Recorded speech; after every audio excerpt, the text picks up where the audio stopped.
Right. So శూన్యాధార budget అంటే గత budget తాలూకా ఫలితాలను పరిగణలోకి తీసుకోకుండా వర్తమాన అంశాలకు ప్రాధాన్యత ఇస్తూ ప్రస్తుత ఆవశ్యకతను బట్టి రూపొందించే బడ్జెట్ని ఏమంటారు అంటే శూన్యాధార బడ్జెట్ అని చెప్పేసి పేర్కొంటారు.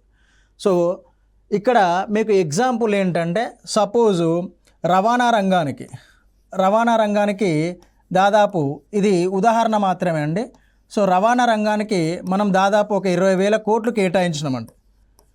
రవాణా రంగానికి దాదాపు ఒక 20,000 కోట్లు కేటాయించడం జరిగింది. సో ఈ రవాణా రంగానికి 20,000 కోట్లు కేటాయించినాం. కానీ ఆర్థిక సంవత్సరంలో మనము 15,000 కోట్లను మాత్రమే ఖర్చు చేయడం జరిగింది.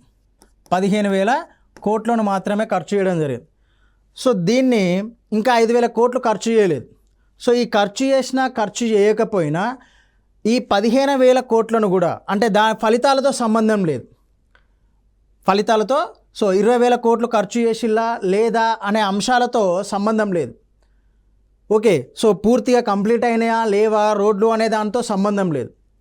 ఇప్పుడు రోడ్ల అవసరం ఉందా లేదా అని చూస్తారు. సో ట్రాన్స్పోర్టేషన్ అవసరం, రవాణా మార్గానికి రోడ్లు అవసరం అని భావిస్తే మళ్ళీ ఈ సంవత్సరం కూడా మళ్ళీ ఒక 15,000 కోట్లను బడ్జెట్లో కేటాయించడం జరుగుతుంది. ఇది మన దగ్గర లేదు, బట్ ఈ విధంగా జరుగుతుంది.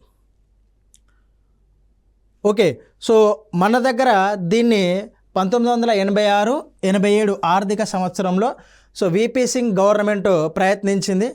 కానీ సత్ఫలితాలను ఇవ్వకపోవడం మూలంగా దాన్ని కంటిన్యూ చేయలేకపోయాడు.